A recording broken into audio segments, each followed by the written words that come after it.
In this series, I want to think about how we take our movement skills into the next level, into the intermediate level. And by that I mean, if you've already begun to develop a certain level of whole body interconnectivity and you've used the exercises that I've talked about in the intentional movement series, you've begun to develop this kind of what we sometimes call trying force, or just the ability to move with a higher level of coordination, plus also a dialectical interaction of tension and relaxation, which is a little bit of a complex idea to explain verbally. It's something you have to experience physically to really get.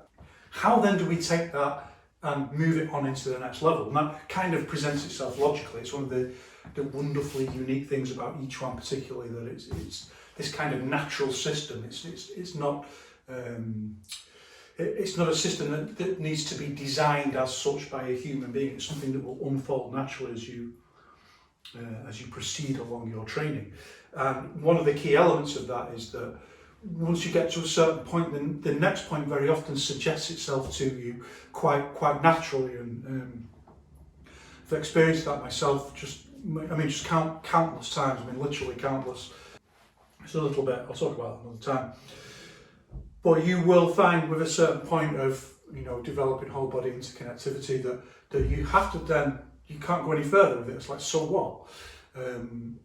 And of course then you have to start doing things like, if you're interested in each one, things like hitting a punch bag, things like sparring, and things like bringing that movement into force against an object. But one of the things we want is to develop it into the ability to use that kind of smooth whole body force when we're in contact with something else. And that's a fairly straightforward idea. What we don't want to do is, the moment let's say you put your arms on someone else's arms, you immediately lose everything you've been working on and you tense up and you can't move. Because to do the same kind of movement quality with some kind of feedback, some kind of pushback, is a whole step up. You're going on to the next level of training. And of course, that's exactly what does happen. And also there's a limit. So there's a certain point, if you like when you're wrestling with someone who's very strong, and you can't do it anyway. You have to use different techniques. But for each one particularly, we can talk about each one and taijiquan, but for each one particularly, this level of training, well, exactly the same in taijiquan actually. Now I'm thinking about something else. It's exactly the same in Tai Chi. This level of training where you begin to move this whole body movement into moving it when you're in contact with someone else, and maintaining that ability is usually done through some kind of push hands training. And in push hands training, your partner provides the kind of resistance for you to practice now moving, but without losing the movement quality. I don't want to talk too much about push hands. It's something I've given a lot of thought to, and there's differences with taijiquan and Yiquan, I think, particularly. It's a little bit easier in Tai Chi to say, push hands is quite useful because Tai Chi is a very wrestling oriented style, and push hands is quite close to that. Whereas in Yiquan, generally speaking, push hands has a bit of an identity crisis, and I don't want to go into that too much. But one of the things that we need is just the ability to just move someone's arms and then hit if we're in a close range grapple. I'm not a big fan of things that train you for push hands. I don't like this idea. I've done it myself in the past, but the idea of training for push hands to me seems wrong. Like push hands itself, if we go to Yao Zhong's direct teaching, he says, well, what push hands is there for is that when we do kickboxing kind of training, sanda kind of training, that doesn't represent the chaos of a real fight. So there's lots of times when people are grabbing hold of you and grappling, and you need stand up grappling, and you need to be able to shift and move people and cope with that. That's what we should be training for, the reality of the fight. So again, Yao Zhong's depth of understanding and is almost unique ability to understand the concepts of each one and how they should be played out practically, that again continues to inform us. So if we take that idea like the reality of the fight, then there's lots of different things that we need to do to train for that chaos. And we can even extend that idea and say, well, you know, that's the principle, isn't it? Like, train for the chaos of fighting. That would include, for example, someone grabs you and you fall to the ground and you need to know what to do when you're on the ground. That's a whole other question. We're training for the reality and chaos of the fight. That then includes multiple different things when you come into this close range grappling thing. Push hands itself can be quite misleading. So some of the exercises I'm going to show in this series are going to involve the kind of yoga ball or Pilates ball. That a lot of people have demonstrated, you know, some kind of training, as they say, 4 push hands, developing 4 push hands. For me, I think actually it's probably better. It's probably better training than push hands. And it probably goes back to more the original way that Wang Shangjai taught. We don't actually. There's a bit of a confusion and controversy about to what degree Wang Shangjai taught push hands. And one story that I was told was that really it's Yao Zhongzhun who developed push hands as we know it now. That's very widely known kind of push hands that we see in Yiquan. However, we have video of I think it's Han Xingqiao doing push hands. Might be his brother. But we've got video of one of the senior Han brothers doing exactly the same push hands as Yao Zhongzhun, and single and double hand, and also Li Jianyu, and I think a couple of other of Wang Shangjai's senior students. So that does rather suggest that kind of push hands training was used. But we also know that they did this other thing where they did just very simple movements with a partner where they did exactly this same concept that I'm using now, completely orthodox Wang Shangjai training concept of taking your movement, slow movement, and then the partner just offers some kind of resistance for you, so you can just practice against their arms and practice the movement with some kind of resistance.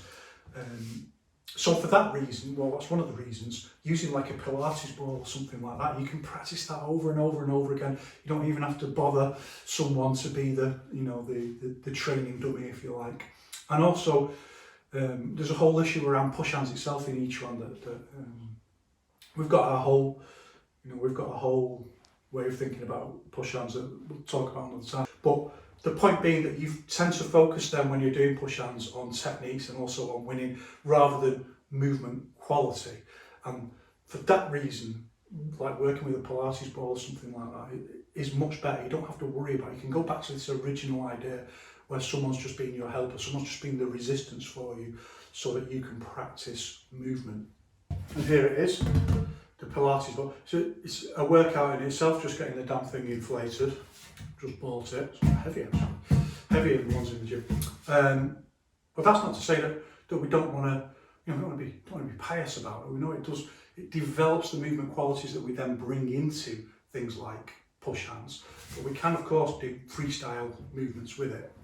But then also in our category of movements that we might consider intermediate, there's also bringing up to the lock point and just like the initial stages of Farley, proto-Farley. By Farley we mean like the use of explosive movement. So we can also do that. So using the, I'll get the ball, it's easy to just show.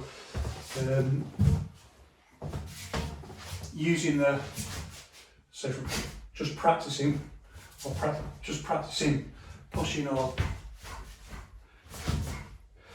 just starting to bring that idea of movement flow into the lock point, but then bringing some contact, bringing it up to more of an impact point, which is a little bit different. So than like we talk about an impact point when we punch from the flow to the lock point to the impact point, but when we're actually in contact with someone, it's just a slightly different, because it's a slightly different feeling. Where you release force like this, and it's the same on the back where you're already touching the back. So those are ideas, those are skills, physical skill sets that we need to develop. So our first exercise is really simple. It's just like a double hand wave style push. And the important thing is to keep our correct movement quality. So it's just to roll up and lean the body in for like lean in from the quad.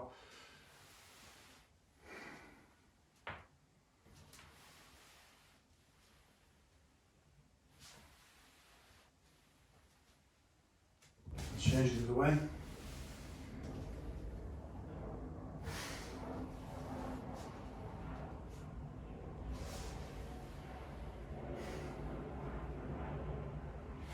So really simple exercises. I still practice these all the time. Also, there's no way to hold this that looks cool.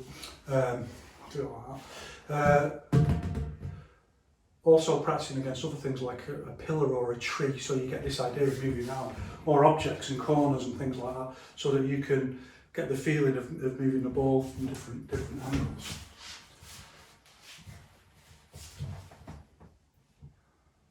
So next we just take it into a very simple variation. And we'll just go on an angle slightly, one way, and the other way.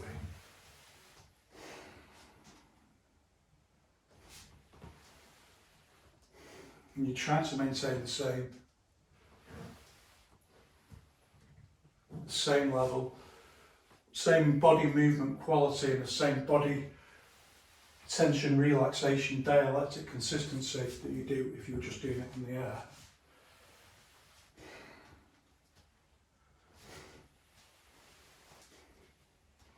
And again, being very mind active about what your hips and your legs are doing and how you're rooting this. Like this way, I'm rooting more from the front foot, and change rooting more from the back foot. I'm just being very aware of these things.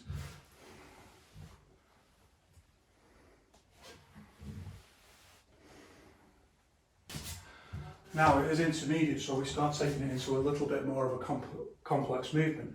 We're going to be slightly more rounded.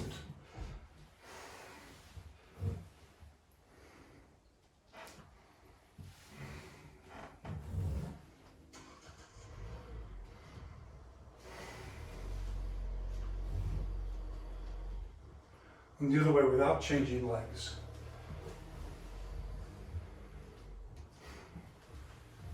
So this also starts to help us with our more advanced rooting concepts.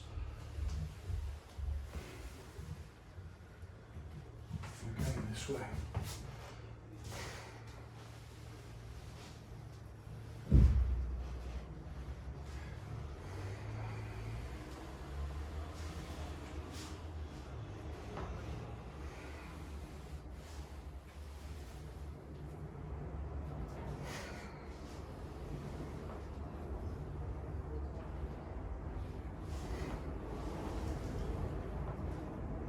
Now this is intermediate levels, so we don't want to be going on a long journey before we get to start doing the stuff that's a little bit more difficult. So follow along. Let's start learning some of the more, well, advanced within the intermediate category, if you like, intermediate/advanced. Let's start learning some of those concepts and ideas straight away, then we can just add them into the exercise as we go along.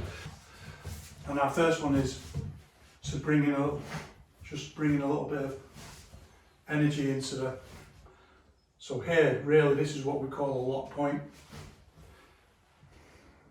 So we're just for a split moment just releasing force into the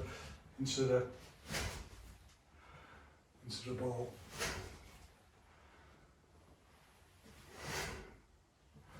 Do it the other way.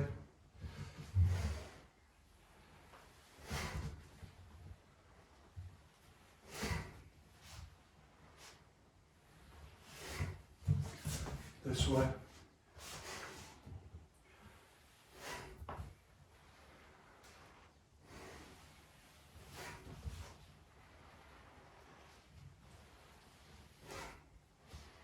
Round.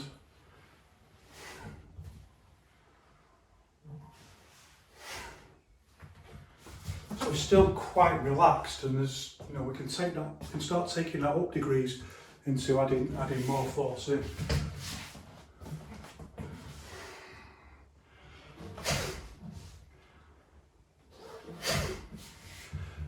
Do it from the other side.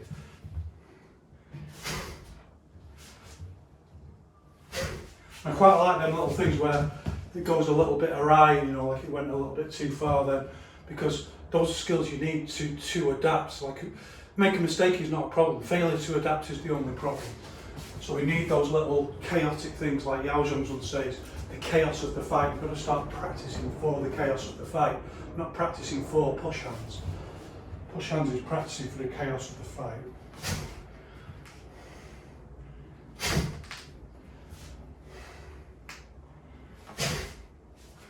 So just beginning to use our Farley, bringing our explosive force, like kind of intermediate level for full power, but just bringing it up into that Farley movement. And we can take it back into our initial exercise, and you'll see there's different points where we can issue Farley. And again, it's one of the key ideas we want within each one, that you can issue force at any point. So it could be here, it could be from the, when we start quite relaxed, just getting the feeling, and then you can take it into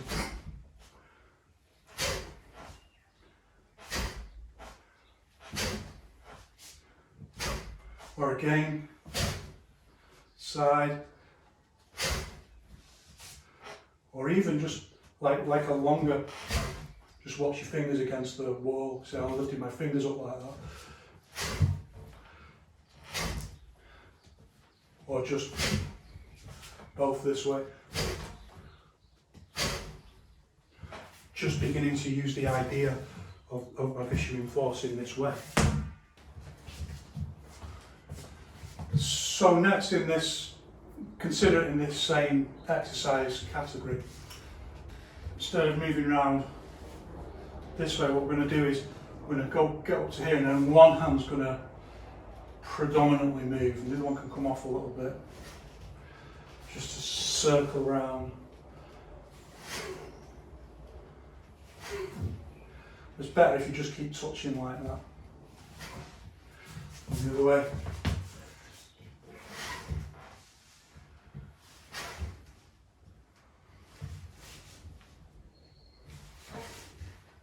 So you can start just very relaxed, get the feeling, then bringing it up into the lock point. And remember, well, if you've seen the, I think it's episode 5 of the Deep Yiquan theory, where I'm talking about lock points not being static, moving on to that idea of moving lock points. This lock point is not static, it's moving. And then you start adding in the, so 1, 2,